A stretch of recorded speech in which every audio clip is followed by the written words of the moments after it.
So Year 9s, we're continuing with work on Romeo and Juliet this week, certainly for the first lesson, and we're going to be looking at context.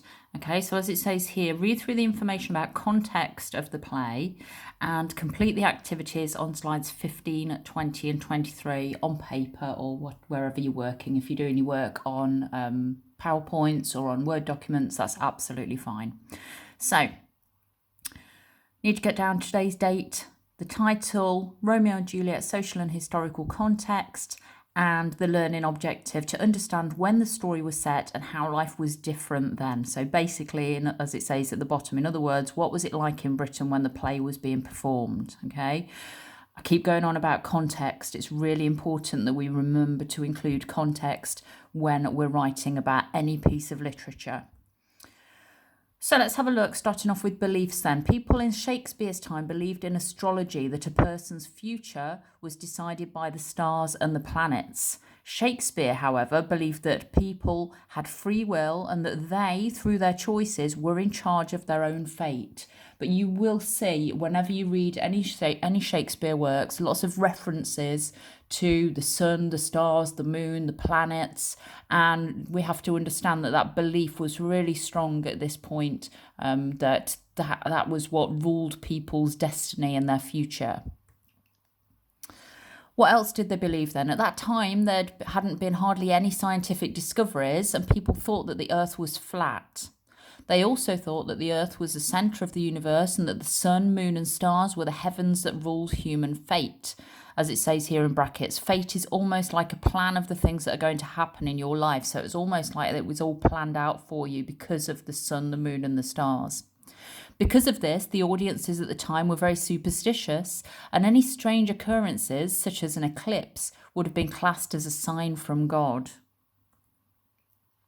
Women's rights then, we talked about the role and the rights of women a lot when we were doing Breadwinner and Weep Not My Wanton. It was similar when we were looking at Shakespeare. So a woman possessed very little rights in choosing her husband. Marriages were arranged by the parents of the bride and groom. They would be arranged to bring prestige or wealth to the family. Many couples would meet for the very first time on their wedding day, and it was thought to be foolish to marry for love. People of the lower classes were more inclined to choose their partner. Wealthier people had this choice made for them. So the families of the wealthier people wanted to make sure that their daughters and sons continued having wealthy families and lots of money. So they would arrange for them to marry someone of an equal or higher status than they believed themselves to be. Love then. Love and relationships were not conducted in the way that we expect today. For those in the court, love was something that was subject to rules and traditions. Marriages, as we've just said, were arranged by parents. Children were chaperoned at all times. That meant that they had a suitable adult with them to keep an eye on what they were doing. Children did not always have the freedom to choose who they would spend their life with and have children with. Plus, marriage happened at a much younger age, as young as 12 for girls, and that was totally acceptable. You'll see that when we start reading Romeo and Juliet, and you'll have noticed when we did the background work last week that it states that Juliet was either 13 or 14. And that would be a usual age for women or for girls to get married and start having a family. Family then. Large families were the norm. That meant that was a normal, as the mortality rate for children and babies was so high. So the mortality rate means the death rate of children. So if we think about nowadays, if babies and young children get ill, usually there's something that can be done about it. They go to hospital, they have medication, they get better.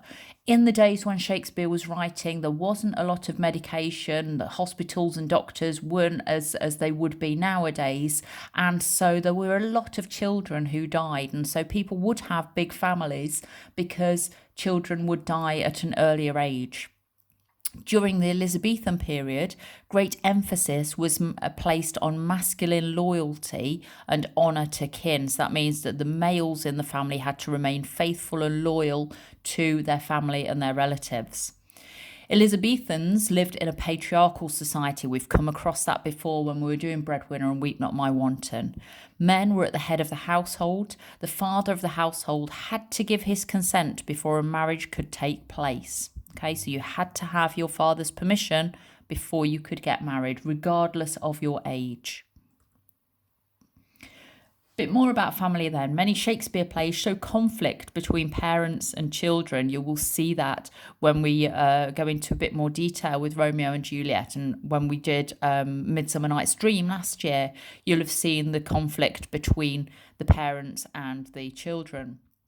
The father was the undisputed head of the household. Women had no rights or authority in law. They could not own property or money, but could influence their husbands.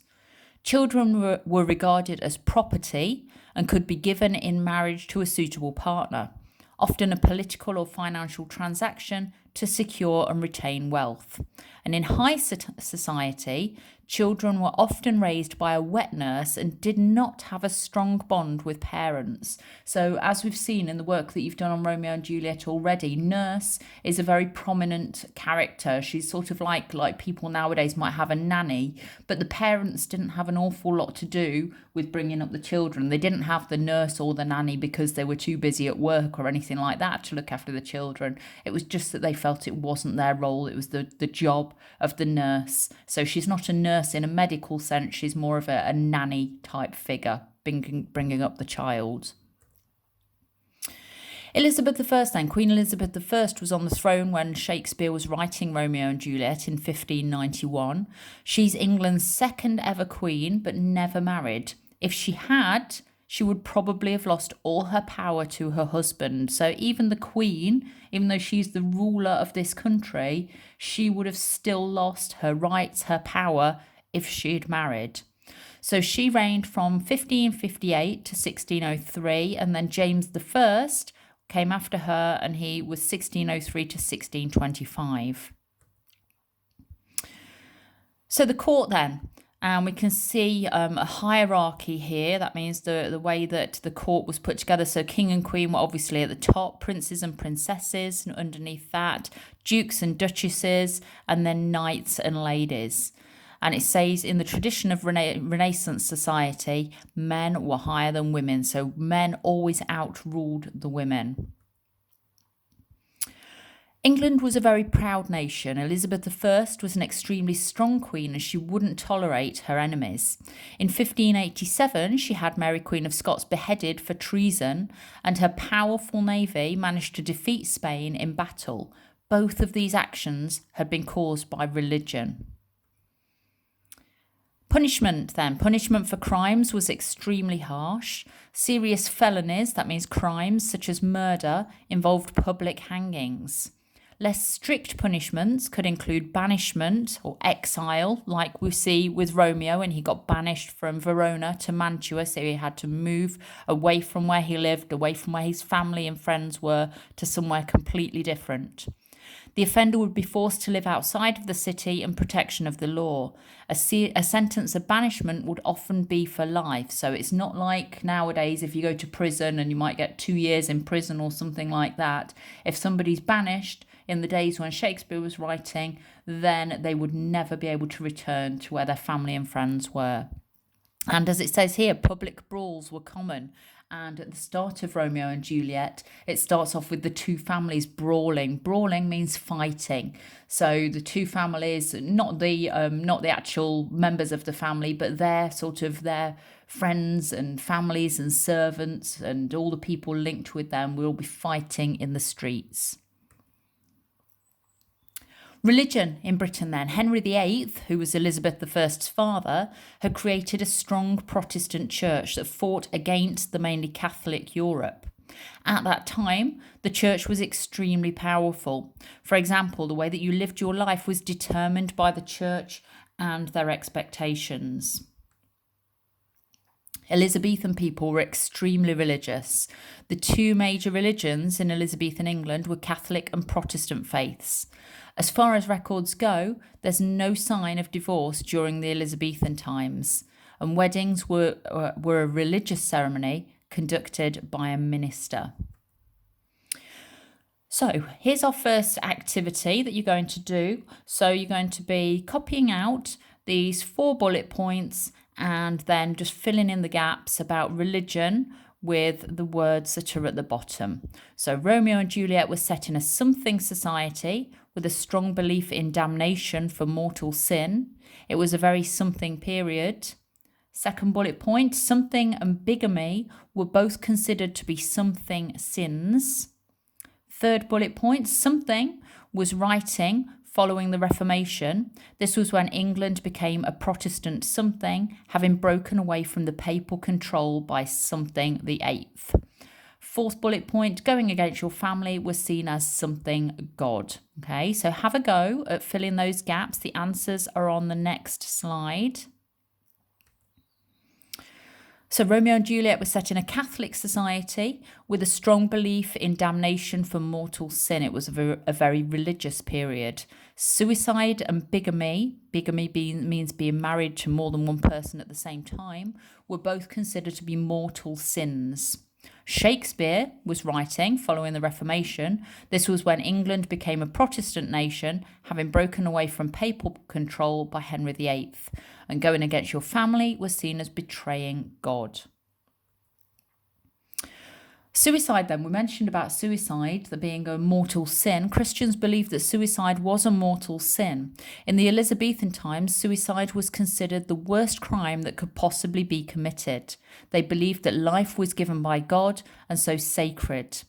Shakespeare's plays often show sympathy for the problems that have driven his characters to suicide and some approval of their courage. So whilst it wasn't believed that suicide was, well, obviously still not a good thing, but Shakespeare just shows some sympathy towards those people in his plays who did commit suicide. And obviously we've got characters of Romeo and Juliet committing suicide at the end of the play, believing that they couldn't live without each other. England during the late 1500s then, even though the play is supposed to be set around 1200 or 1300, it was actually written by Shakespeare and first performed around 1597 in Britain. In Elizabethan drama, Italians were often portrayed as hot-tempered, itching for a duel, or that means a fight, with whoever challenged them. Romeo and Juliet is set in Italy, therefore it's important that when Shakespeare wrote his play, he had characters that defended their honour. The setting then, so we've got another activity here. We've got a piece of writing and the words that are underlined are all anagrams. So you just need to rearrange the letters to form the correct words. So it's generally believed that the play is based on a real Italian something story from the third something. The real families are the Cappelletti and the Montici families. Shakespeare wrote his version in 1594, which is based on Arthur Brooke's Something of 1562. This period was the Elizabethan something, which was also known as the Renaissance, a time of significant change in the fields of something, politics, science, language, and the something. So once again, have a go at copying out those 3 bullet points, try and rejig those letters in the underlined words, and the answers are on our next slide. So the setting then, it's generally believed that the play is based on a real Italian love story from the 3rd century. The real families are the Cappelletti and the Montici families. Shakespeare wrote his version in 1594, which was based on Arthur Brooke's poem of 1562.